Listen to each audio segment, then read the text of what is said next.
First chapter but I want to do banking primarily today. तो जैसे अगर आपका D1 नहीं हुआ है बैंकिंग का, कोई बात नहीं, क्योंकि थोड़ा सा नया ही टॉपिक है। सो जो आप में से बच्चे अटेंड किए थे, विधि शायद नहीं आए थे आप, बैंकिंग में मैंने सबसे पहले आपको टाइप्स ऑफ बैंक बताए थे। तो कमर्शियल बैंक होता था, इंडस्ट्रियल बैंक्स होते हैं, एग्रीकल्चरल बैंक होते हैं, है ना। एग्रीकल्चरल बैंक्स का एपेक्स अथॉरिटी कौन है, बता पाएंगे सर? नहीं सर। सारा बैंक का हेड आरबीआई है, पर एग्रीकल्चरल का हेड कौन है? नाबार्ड। इंडस्ट्रियल बैंक्स का हेड कौन है?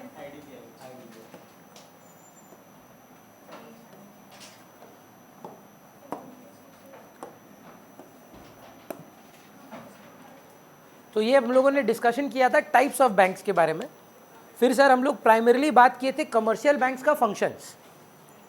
कमर्शियल बैंक्स के फंक्शंस में मेरे को कौन नहीं, कमर्शियल नहीं, सेंट्रल बैंक। मेरे को एक बात बताइए,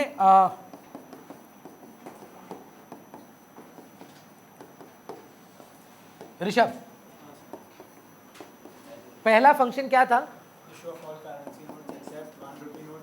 very good, issue of currency. RBI का सबसे मेन फंक्शन अगर आप मेरे से पूछे, नोट छापना है ना। पर नोट छापने के लिए सर उतना इक्विवेलेंट गोल्ड रिजर्व्स भी लगेगा, और आरबीआई के हाथ में कॉइन और 1 रुपया का नोट नहीं है, वो मिनिस्ट्री ऑफ फाइनेंस के अंडर आता है। उधर नेक्स्ट पॉइंट क्या कराए थे हम? Governments bank. आपको बस एक मेंशन किए थे क्योंकि एमसीक्यू में पूछा हुआ क्वेश्चन है sir, consolidated fund of India के नाम पर सारे गवर्नमेंट पेमेंट्स और रिसीट्स होते हैं। तो सोचिए आप एक न्यूक्लियर डील में एंटर करते हैं यूएस के साथ, उसकी पेमेंट वगैरह कहाँ पे आएंगी? RBI. It is the governments bank, it is also the bankers bank. पर वान्या, बैंकर्स बैंक के पॉइंट के अंदर 2-3 पॉइंट्स मैंने आपको बताए थे। एक था हारे का सहारा, लेंडर ऑफ लास्ट रिजॉर्ट, और एक था clearing house facility which was clearing the disputes of the 2 commercial banks regarding settlement of funds. ये है करेंसी इशू करने का। गवर्नमेंट का रिप्रेजेंटेटिव है आरबीआई। तो गवर्नमेंट जो कॉन्ट्रैक्ट्स एंटर करेगा, गवर्नमेंट जो पेमेंट्स करेगा, मोदी जी की जो सैलरी निकलेगी, जितने भी गवर्नमेंट ट्रांजैक्शंस होंगे वो आरबीआई के थ्रू होंगे। एंड दूसरा बैंकर्स बैंक, 2 बैंक के बीच में अगर कभी कोई डिस्प्यूट हो जाए तो उसको क्लियर कौन करेगा, सेटल कौन करेगा? आरबीआई करेगा। कोई बैंक के पास कोई फंड की शॉर्टेज हो जाए तो वो कहाँ जाएगा? गवर्नमेंट के, आरबीआई के पास जाएगा। और एक हमने बात किया था कस्टोडियन ऑफ फॉरेन एक्सचेंज। जितना विदेशी पैसा है, सोचिए आप एक्सपोर्ट करते हैं, जैसे शाम भी बहुत बच्चों से जब पूछते हैं ना कि आपके पेरेंट्स क्या करते हैं, वो बोलते हैं इम्पोर्ट एक्सपोर्ट। अब जब आप एक्सपोर्ट करते हैं तो पैसा आपको डॉलर में थोड़ी ना आता है, आपको तो आईएनआर में आता है। तो आपको कौन रेमिट कर रहा है? आपको कमर्शियल बैंक रेमिट कर रहा है। कमर्शियल बैंक के पास वो डॉलर तो आया ही नहीं, किसके पास रह गया? आरबीआई के पास। तो भारत में जितना भी फॉरेन करेंसी है उसका कस्टोडियन आरबीआई है। ठीक सर, एक मोस्ट इंपॉर्टेंट पॉइंट था, आई थिंक यहीं पे स्टार्ट होने का बात है, नहीं कि कुछ पढ़ाएं इसमें, ये भी पढ़ा दिए हैं। इसके अंदर हम लोग कितना पॉइंट किए हैं? 1, 2, एक ही पॉइंट किए हैं। बैंक रेट ही पढ़ाए है ना बस, दैट इज फर्स्ट पॉइंट। हाँ, वो बैंक रेट के अंदर आता है। इन्फ्लेशन डिफ्लेशन को ही कंट्रोल कर रहे हैं मैम, उसी का नाम है क्रेडिट कंट्रोल। हम फिर से बताते हैं क्योंकि ये last part of the class था। दिशा आप है नहीं? हाँ, दिशा देखिए, भारत में या कोई भी देश में जो हम लोग बोलते हैं ना इन्फ्लेशन हो रहा है, रिसेशन हो रहा है, इसका मेन कारण जानते हैं क्या है? Purchasing power. तो जैसे आपने सुना होगा कोविड में, ये ना आपके एमसीक्यू में, मतलब एमसीक्यू सॉरी, केस स्टडी में आया बोर्ड क्वेश्चन।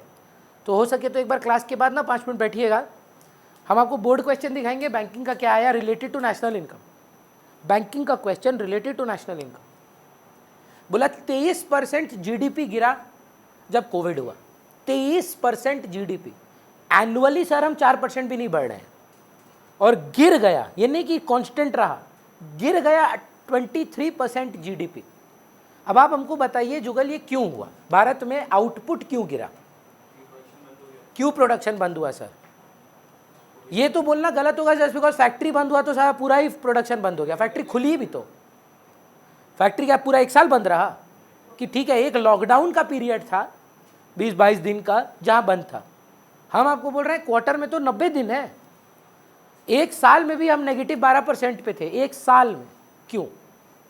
आप बोले फैक्ट्री बंद हो गया, उसके बाद खुला नहीं, पर खुला क्या हुआ? बिका नहीं। बिका क्यों नहीं? क्योंकि लोगों के पास जॉब्स नहीं थे। अब सोचिए जॉब नहीं थे तो आदमी के पास पैसा नहीं है, तो पैसा नहीं है तो खर्चेगा नहीं। अब अगर खर्चेगा नहीं तो प्रोड्यूसर को चोट पहुंचेगा, उसका सामान नहीं बिकेगा। अक्षिता, अगर आप सोचिए मैन्युफैक्चरर है और आपका सामान बिकता नहीं है, फर्स्ट स्टेप आप क्या करेंगे? सोचिए आपका सामान आप बनाए, गोडाउन में पड़ा है, प्रोडक्शन गिरा देंगे, काट देंगे, मतलब रिड्यूस कर देंगे। प्रोडक्शन गिराएंगे कैसे सर?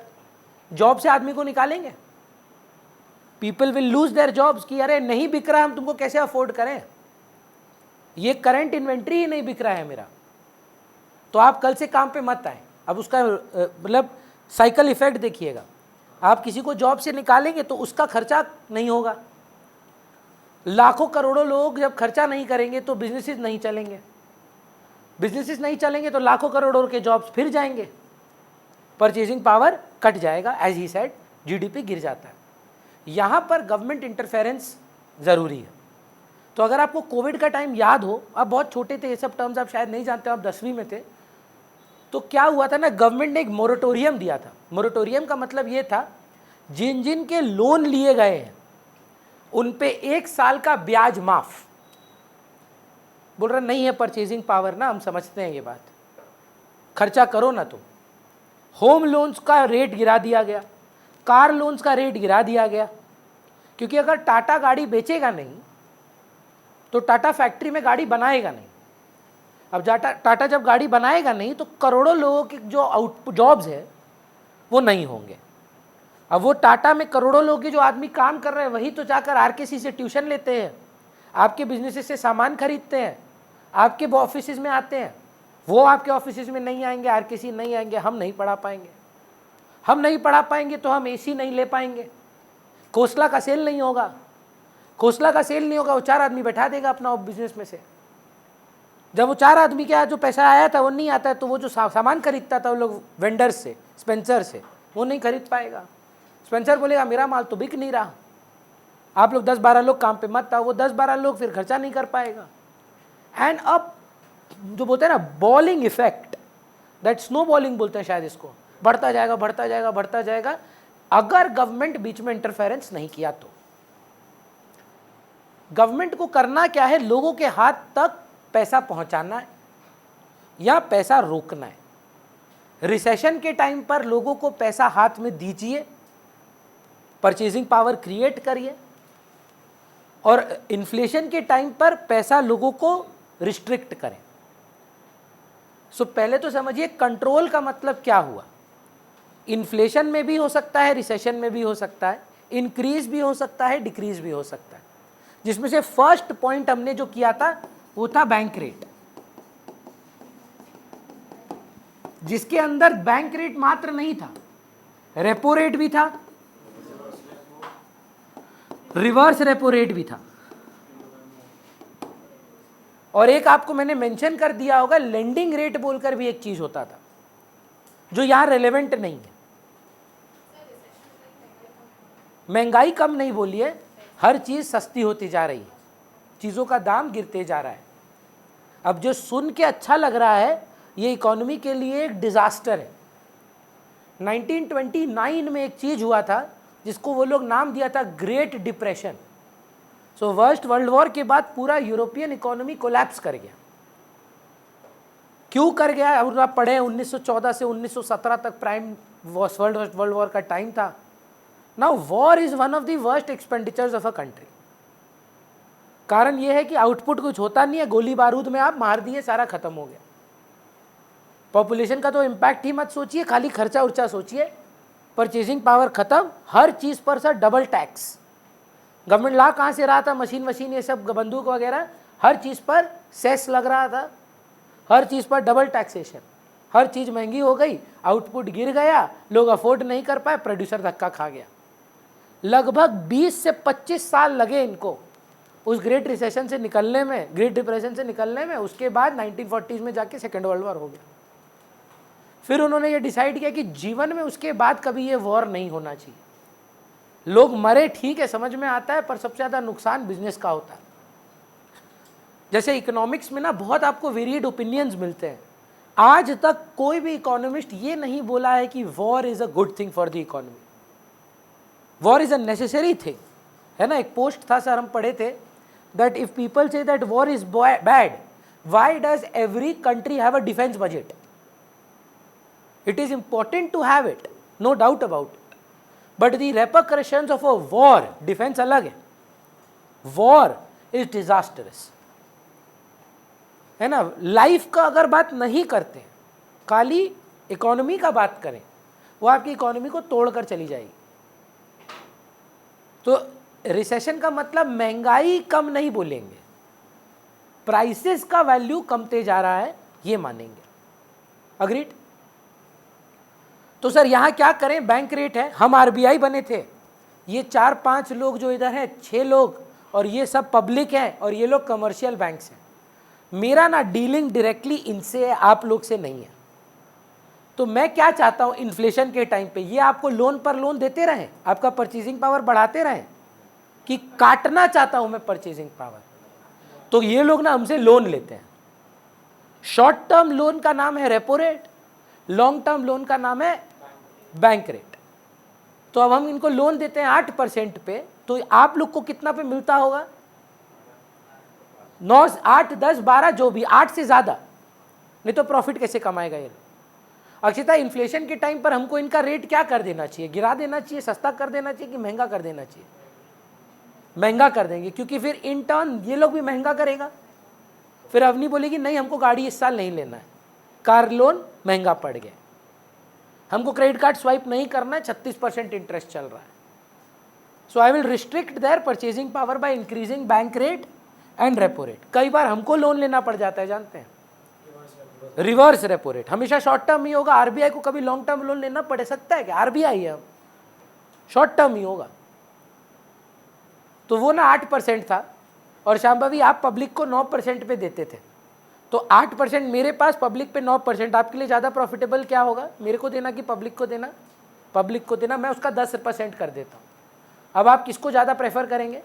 तो ये लोग आ रहे हैं आपसे पैसा मांगने, आप बोल रहे हैं मेरे पास नहीं, हम तो आरबीआई में दे चुके हैं, लोन रिस्ट्रिक्ट हो जाएगा। रिसेशन के टाइम पे सब उल्टा सर। नहीं सर, ज़रूरी नहीं है, कई बार इनके पास अपने भी फंड्स होते हैं जो आप डिपॉजिट करते हैं। कई बार मेरे को आईसीआईसीआई को लोन देना है तो मैं एसबीआई से ले लेता हूँ, तो जिस बैंक से ले रहा हूँ उसी बैंक को तो नहीं दूंगा, obviously commercial bank in general को दे दूंगा।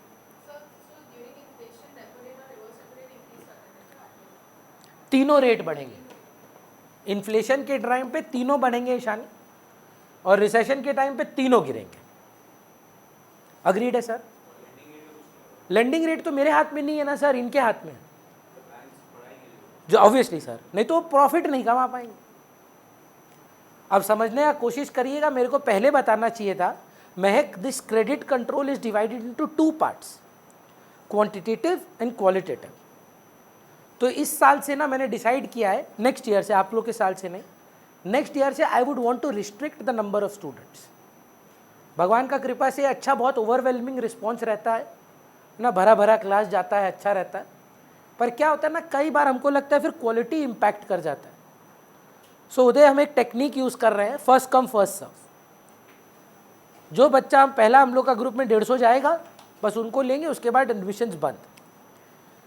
True false sir, there will be a quantitative change in the number of students.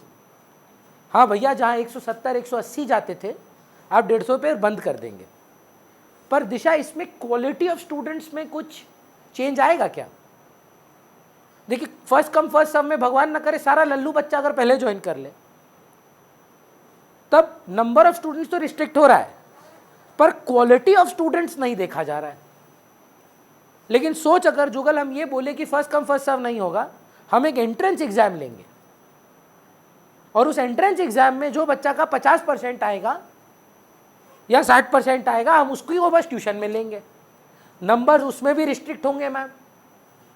पर true false, good students will get through, और जो वीकर या मतलब उतना इंटरेस्टेड बच्चा नहीं होगा वो नहीं आ पाएगा। यही लॉजिक हुआ। तो भैया यहाँ कैसे एप्लीकेबल है? अभी जो आप पढ़ रहे हैं ना, उनका नाम है क्वांटिटेटिव क्रेडिट कंट्रोल। 90% स्टूडेंट्स को ये नहीं समझ में आता है इसका नाम क्वांटिटेटिव क्यों है, क्योंकि यहाँ पे ना क्वालिटी ऑफ लोन्स का बात नहीं है, नंबर गिराना है। अब उसमें विजय माल्या का लोन गिर रहा है कि रतन टाटा का लोन? रतन टाटा ना अपना डेट हमेशा टाइम से पहले रीपे कर देते हैं, तो उनका भी डेट गिर रहा है, वो भी नहीं ले रहे हैं लोन। और विजय माल्या जो चोर है, पैसा मार के भाग जाते हैं, उनका भी लोन गिर जा रहा है। So there is no focus on the qualitative aspect of the loan, only quantum. हमको क्वांटम गिराना है। समझ पा रहे हैं जुगल? तो फर्स्ट पॉइंट क्या है? Bank rate. इन्फ्लेशन पे आरबीआई को क्या करना चाहिए? तीनों बढ़ा देना चाहिए। रिसेशन में in a nutshell why? Make the loans more expensive. The more expensive the loans are, the more expensive the lending rate will be. So therefore, loans will be taken lesser from the general public. But in case of reverse repo rate, the logic is little ulta. Make the loan given to RBI more expensive so that the commercial banks find it more profitable to give it to RBI and not to the general public. Long term, short term, commercial bank to RBI. Repo rate is short term. Book में तो short term भी नहीं लिखा है, जिनका accountancy में अगर कभी पढ़े हो, डिस्काउंटिंग बिल ऑफ एक्सचेंज। अब आपको याद अगर हो, मैंने आपको बोला था 12वीं में, अभी तो आप एडमिशन में आएंगे देखिएगा, बहुत बार यूज होता है बीओई। सिर्फ आदित्य ही एकमात्र बच्चा था जो रिकॉर्डिंग मांगा था, उसको मिला भी नहीं था, है ना। पर बिल्स ऑफ एक्सचेंज आएगा। आप जहाँ पर भी अकाउंट्स पढ़ते हैं, अपने टीचर को बोलिएगा पहले बिल्स ऑफ एक्सचेंज का रिवीजन आपको दे, नहीं तो आप एडमिशन में फंस जाएंगे, ठीक है। फर्स्ट पॉइंट क्या बनेगा? Bank rate. पर नोटिस कर रहे हैं महक, बैंक रेट में सिर्फ बैंक रेट नहीं है, रेपो रेट भी है, रिवर्स रेपो रेट भी है, पर पॉइंट का नाम ये लोग दिया है bank rate. That works ma'am. Second point,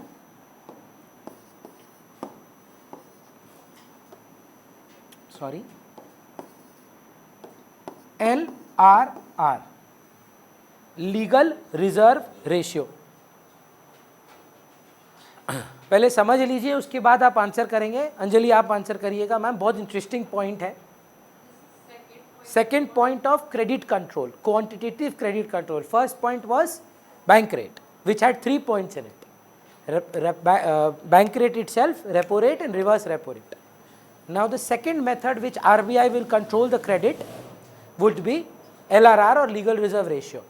So ma'am, you are 6 of you are commercial banks: Shambhavi Bank, Vidhi Bank, Tushar Bank, Janvi Bank, Anjali Bank and Akshita Bank.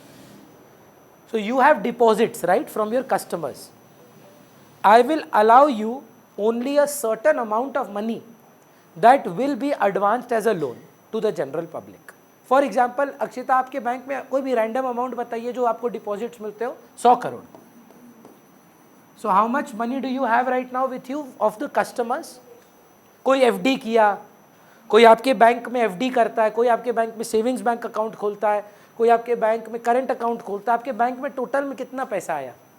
100 crore. ये क्या करते हैं आप? इसका रहने देते हैं इधर ही, इसी को तो आप लोन देते हैं। तो आपको हम जमा करते हैं एफडी, 5 साल के लिए ब्लॉक करते हैं, तब तक आप किसी को होम लोन दे देते हैं। That is how you make money. हम आरबीआई बोल रहे हैं कि इसका 10% मान लीजिए आप लोन नहीं दे सकते।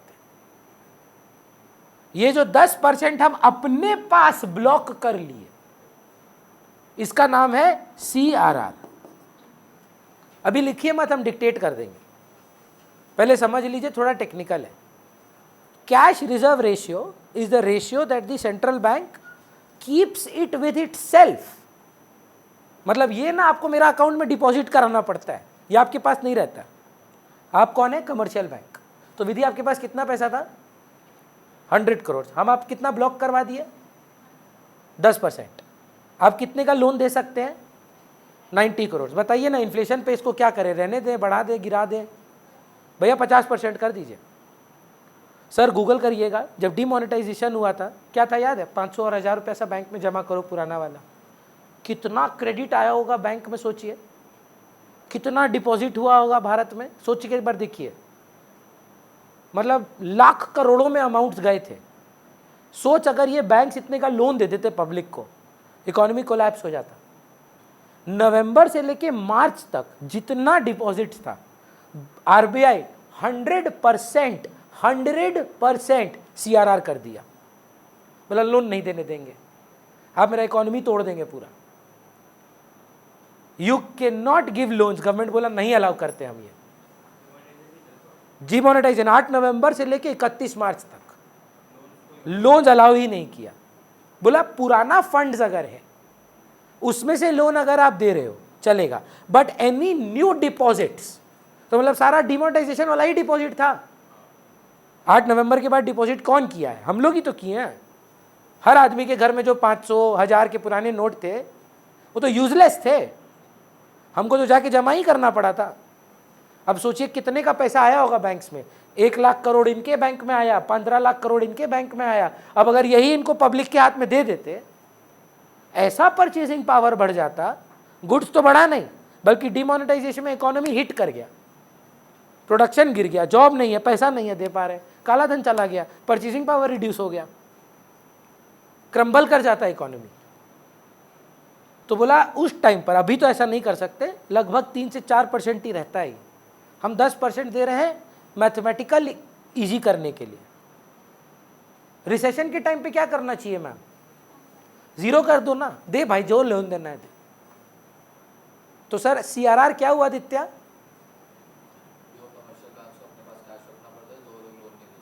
थोड़ा और क्लैरिफाई करिए ना, अपने पास रखना पड़ता है कि आरबीआई में जमा करना पड़ता है? नहीं सर, जो अपने पास रखना पड़ता है वो एसएलआर है, statutory liquid ratio, liquidity maintain करने के लिए आपको और 5% अपने पास रखना होगा। कोई कस्टमर पैसा मांगने आ गया तो ये सीआरआर आरबीआई के अकाउंट में, खाता में खोल दिया जाता है, ट्रांसफर कर दिया जाता है, मतलब ये हाथ ही नहीं लग सकता। सोच कर देखिए, ये तो भी यूजेबल है हाँ या ना? वे दोनों में अंतर ही क्या है? ये न सिर्फ कैश नहीं है, gold bonds, bullions, easily convertible into cash, liquidity, statutory liquid ratio, इन दोनों को मिलाकर आता है एलआरआर। एग्जाम में बहुत बार पूछा गया क्वेश्चन है, सीआरआर और एसएलआर में अंतर बताएं।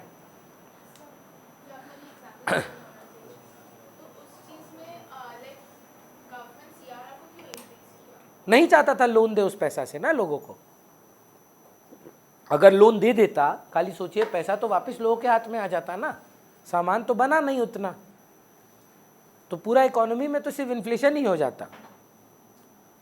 क्लियर है? अपना जी सर लोन नहीं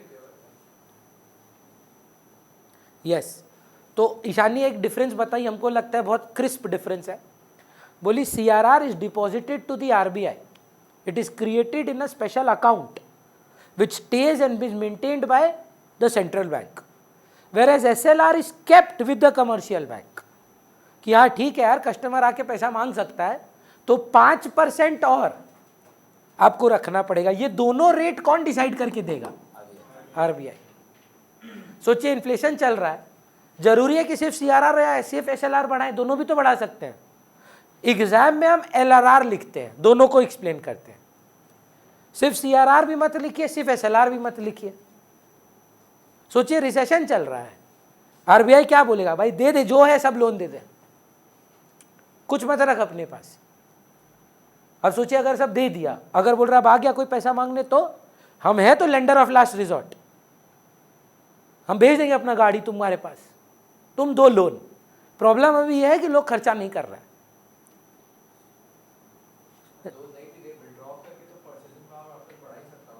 करेक्ट, पर लोन तो आप कमाई नहीं है ना सर। आपके बैंक में 5 लाख है, कितना रुपया निकाल सकते हैं?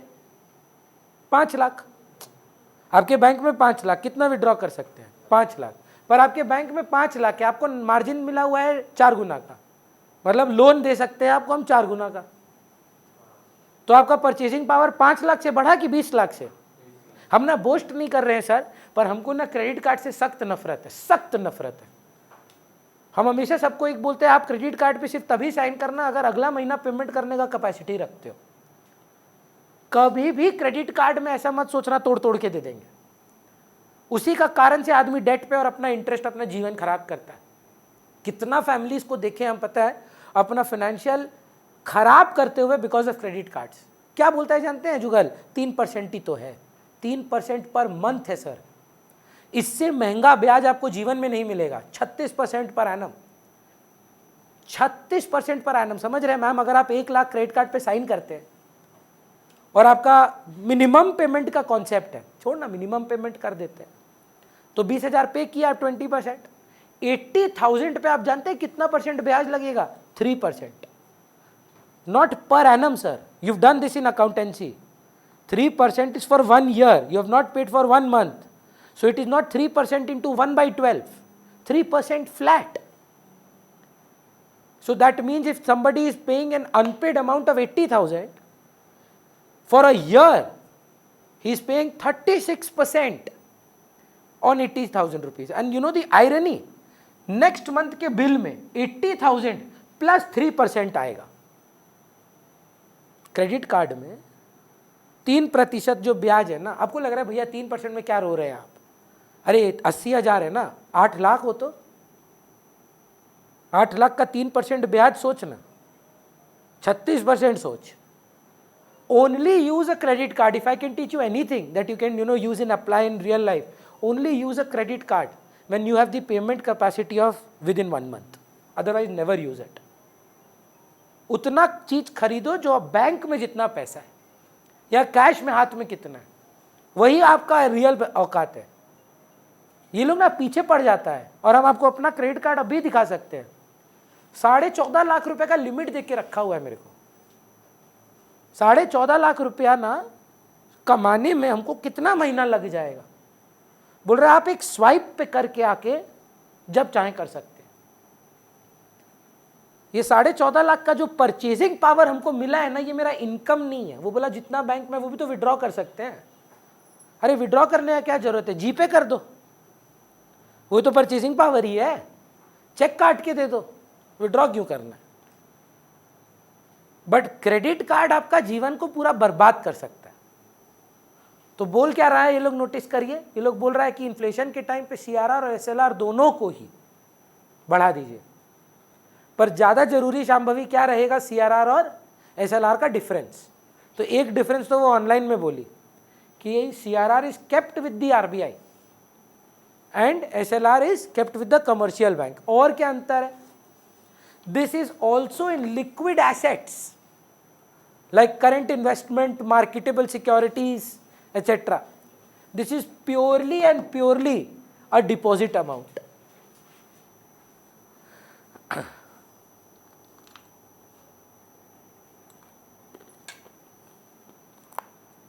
कैश में बेसिकली कैश गोल्ड सब हो जाता है, liquid. SLR can be in the form of any liquid assets like gold, bullions in marketable securities.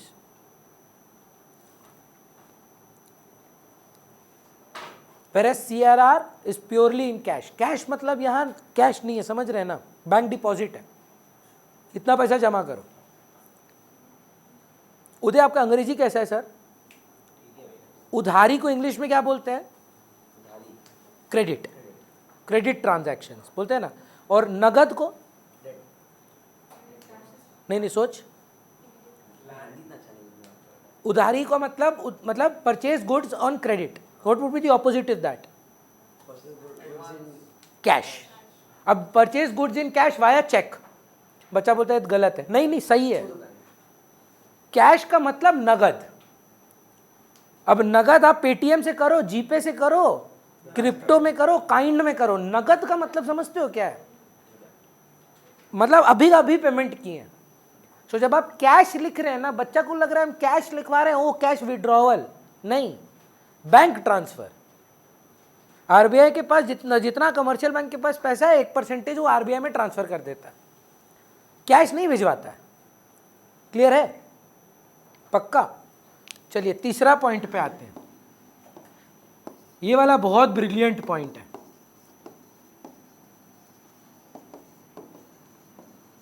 Open market operation. LRR को बढ़ा देंगे सर, गिरा देंगे।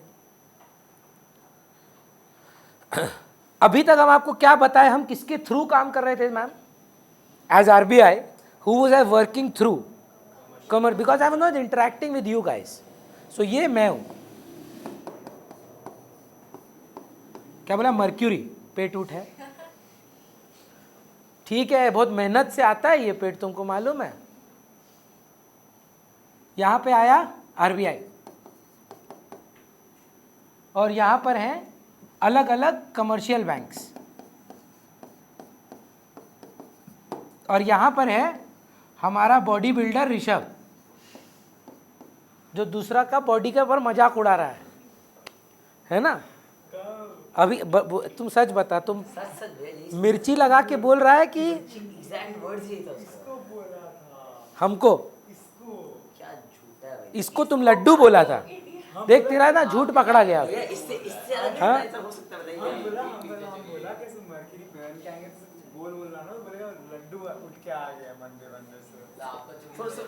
हाँ है ना? आपका बात कर रहा था, पीछे हो गया। अब होगा ऋषभ, दंगल होगा अब। बोलिए ना मैम, लेके आ पाएंगे मैम? ये बगल में जस्ट देखिए एक किचन है, उसको बोलिए जाओ तो। अक्षिता ला दीजिए ना। अंजलि थोड़ा सा है। आज आइसक्रीम नहीं लाए आप? अक्षिता इफ पॉसिबल 2-3 बॉटल ला दीजिएगा। देखिए ना, वहाँ किचन है एक, तो किचन में एक फ्रिज है, थोड़ा शिवलरी दिखा देता चला जाता। अरे उधर उधर है ना। मेरा तो किस्मत ही खराब था ये शिवलरी का चक्कर में। 4 बार तो ऐसा हुआ है कि हम सोचे, मतलब मेरी तब तो वाइफ नहीं थी, मतलब फियांसे भी नहीं थी, गर्लफ्रेंड थी, तो हम छोड़ने जाया करते थे। एक दिन ऐसा हुआ, देख रहे पीछे पीछे वो भी आ रही है ऑटो पकड़ के। बोला जेंडर इक्वालिटी, तुम छोड़ने आए हो, हम भी छोड़ने आएंगे। फिर हम भी जिद में थे, हम बोला हम आज भी हम भी छोड़ने जा रहे हैं। 4 बार ऐसे हुआ, फिर डिसाइड हुआ हम अकेले घर जाएंगे, तुम अकेले घर जाओ। छोड़ने जाते हैं? इंडिपेंडेंट। आप जाते हैं छोड़ने? कभी तो गए होंगे? नहीं? पब्लिक। सो ये है ऋतिक रोशन, बॉडी बिल्डर ऋषभ। ठीक है? अरे हमको मालूम है, हम भी मजाक कर रहे हैं, तुम नहीं बोला हमको। रिलैक्स कर, दिल पे क्यों ले रहा है? इस बार ना हम बाईपास करेंगे कमर्शियल बैंक्स को और पब्लिक से बात करेंगे। मतलब इस बार आप लोग आउट है। हम न्यूज़पेपर में इश्तेहार लगाएंगे और बोलेंगे जो जो भी पैसा मेरे पास लगाएगा 25 दिन में पैसा डबल। मतलब 25 दिन तो नहीं, 5 साल में पैसा डबल। मतलब what is the major difference ma'am that I am doing here? I am directly transacting with the public. I am bypassing the commercial banks and I am directly now dealing with you. Ma'am, after reading this, won't you find this as a very attractive deal? बात commission का नहीं है ma'am, हम कभी आपके साथ deal ही नहीं किए हैं। आज तक हम कभी आपके साथ आए ही नहीं हैं। हम जो कुछ किए हैं अभी तक कमर्शियल बैंक्स के साथ किए हैं। रेट उनका बढ़ाए हैं, एलआरआर सीआरआर उनका बढ़ाए हैं। आपके साथ मेरा कोई डीलिंग ही नहीं था। पर मैं डायरेक्टली अब आपको अपना सिक्योरिटीज़ बेचना चाहता हूँ कि ये कागज़ लीजिए मैम 1 लाख रुपया का, आप इसको 5 साल बाद मेरे पास लेकर आएँ, मैं आपको 2 लाख दूंगा। तो डील अट्रैक्टिव